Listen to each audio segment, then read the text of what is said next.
Hello everybody, Femoman here, and today I am going to be beginning what is hopefully going to be a series of reviews on, personally, one of my favorite films ever. Now, if you're anything like me, when you were a child, you loved dinosaurs. Heck, I still do love dinosaurs. But I don't know, it's just the media, they caught on to the huge love of it everywhere, and, dinosaur merchandise and films just cropped up all the time, especially during the 80s and 90s. Like, you had Jurassic Park, you had Godzilla to a certain extent. I mean, he was kind of a dinosaur. And you had all these other dinosaur movies that no one's heard of, which were actually not bad, except for one that a lot of people have heard of, and is universally pretty much agreed to be a pretty damn good movie. I'm talking about The Land Before Time. Now, for anyone who, I don't know, lives on Mars or something and has no idea what the Land Before Time series is about, it follows the story of a young dinosaur named Littlefoot, who I believe is an Apatosaurus, I think? I'm not sure. They're kind of ambiguous with what exactly kind of dinosaur these guys are, because they use lots of, I guess kind of slang terms. He's referred to as a long neck, which I suppose is supposed to mean, I don't know, like an Apatosaurus, a Diplodocus, or a Brontosaurus, or whatever. And he is pretty much the unofficial leader of the small group of other children of the dinosaur age, including Sarah, the Triceratops, Spike, who I think is a Stegosaurus, Ducky, I think is a Parasaurolophus, and Petrie, the Pteranodon. And, yeah, it just kind of follows, their story of their lives. And a lot of people just think it's, just a classic story of following their adventures and stuff, but that's really what the sequels are about. And I'm not going to go into the sequels in this video, because that's other territory that I'll probably get with the rest of the series. But the original was very different, trust me. Now, just a few little background things about The Land Before Time. It was directed by Don Bluth, who a lot of people remember for directing films like An American Tail, The Secret of Nim, and All Dogs Go to Heaven. And, yeah, he directed this film as well, with, get this, Steven Spielberg and George Lucas presenting it. Or, was it presenting it? Yeah. No, wait, producing it.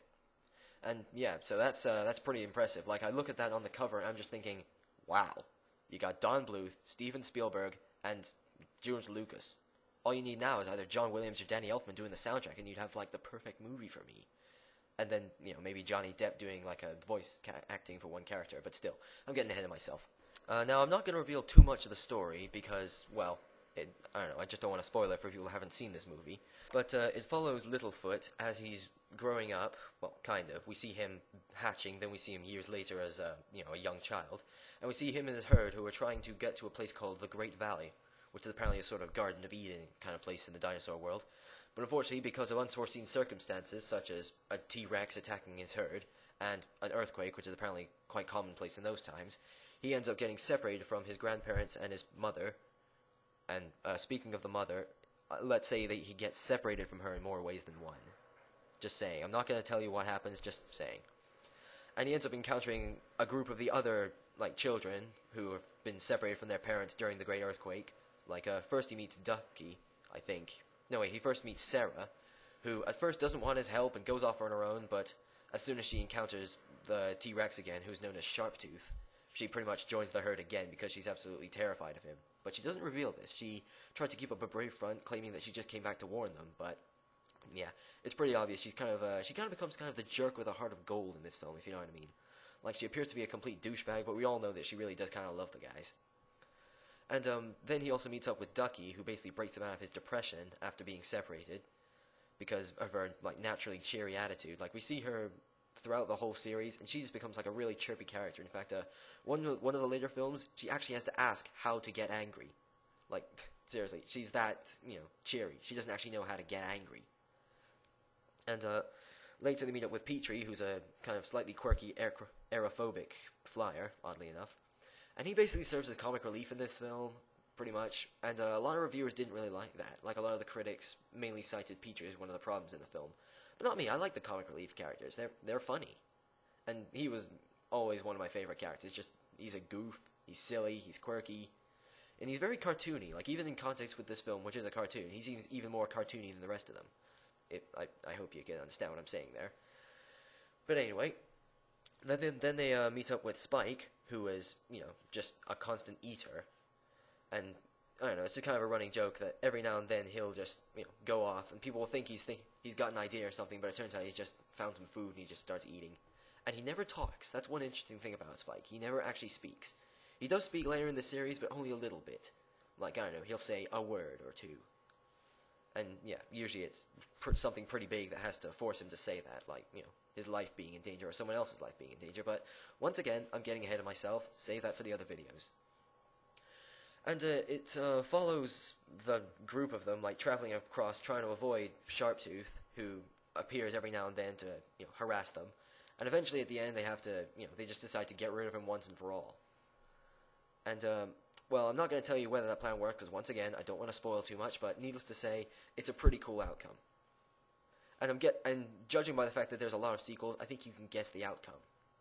But, I don't know. It's just a really good film. I liked it. But, yeah, here's my actual review of the whole thing. Okay, so first I'll get the bad points out of the way, and there are some, believe it or not. I mean, even I don't think this film's perfect, and I'm a pretty big fan of this film.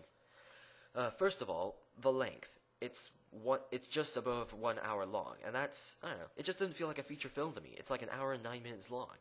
Apparently, the reason behind this is because there were some bits that were deemed even more intense, and like too intense for, I don't know, a kid's film. And I just hear that, and I just think, Jesus, this film was even more intense at one point? Man. But apparently these cutscenes haven't been completely destroyed. Like, I think there was some time ago they showed it in Germany on TV, and they actually had the whole extended thing. And apparently it's some bits, like, I don't know, they add some bits to the fight scenes, they edit out some of the dialogues, like some of the dialogue was edited a little bit, like the screams and stuff. It was toned down a bit. And, yeah, it was apparently a few minutes longer. And that's just one thing I don't like about it. It just seems like too short a film. Like, I just feel kind of shortchanged. And, my other real gripe about this film is the narrator. I mean, I'm fine with narrators in films, but this one just seems to be overdoing it a little bit. Like, I'm fine with the bit at the beginning, which is explaining about dinosaurs and about what's going on. But then, and they also have it at the end when they're kind of talking about what's going on, kind of wrapping everything up kind of bit. But then, like, every now and then throughout the film, they'll just have a little bit where the narrator will just start talking over the scene. And personally, I just think, I don't know, they're just doing it too much. It just doesn't seem to work that well. It's like, they can't really accept that, the viewer can understand what is going on screen. They have to tell us. And that just kind of makes me feel kind of stupid. But otherwise, that's pretty much all my bad points. Because otherwise, I think it's pretty much just a really, really good film. Like, it's great a cartoon film. It's great for children. It's great for adults. It's a family film. It's not a kid's movie. It's a family film. It's a film the whole family can enjoy, not just the children. Which is less than I can say for the sequels, but once again, getting ahead of myself. But, yeah, it's just a fun film. It's really intense. It's got some good moments. It's got some good emotions. And I do mean emotion. It is a very emotional film. Like I said before, it is the first film I've watched in a long time that actually made me cry in some scenes. And as is normal with Don Bluth, the animation is superb. It's just to be expected, because he has got some amazing style. Like, he's got a style where nothing in a frame is ever completely still. Like, there's always something in every single shot that's moving a little bit, at least. And that's just one thing I really like about Don Bluth movies, just the animation style. Like, it's completely different to Disney, even though he did work about with Disney a little bit. And, I don't know, I just like it. And the soundtrack is pretty awesome, too. I mean, there's nothing of particular note in the soundtrack. It's just, a classic kids movie, dramatic action scene soundtrack with classical music and stuff. And, I don't know, I just like it. And, the dialogue and the voice acting is also pretty good, too. So, yeah, that's pretty much my review right there. And, all in all, I give this film a solid 9 out of 10. The point deducted because of the unnecessary narrator, the length of the film, which was unfortunately just too short, and also, I'd say also, the way the film was portrayed. Like, when you look at ads for it, and trailers, and DVD cover and stuff, it looks like a much more whimsical film than you'd expect. Like, you think it's going to be some whimsical, charming Disney film, then you watch it, and you're just like, surprised at how dark it is. But anyway, yep, that's my review. Solid 9 out of 10, it's a damn good movie. So I recommend anyone who's even slightly interested in dinosaurs watch it. Regardless of what age you are, this will be pretty much good fun for the whole family. Oh, and before I sign out, one quick question. If, as I said earlier, Johnny Depp did in fact voice act for this film, which character would he play? Just think about it. Which character could Johnny Depp pull off? Because honestly, I have no idea. I mean, it would be interesting to find out, because, I mean, he has not exactly huge voice range. Like, he usually voices the same kind of characters. But still, it's just worth thinking about. Anyway, till next time, I will be reviewing the first sequel to the Land Before Time series, The Great Valley Adventure. Till then, see ya.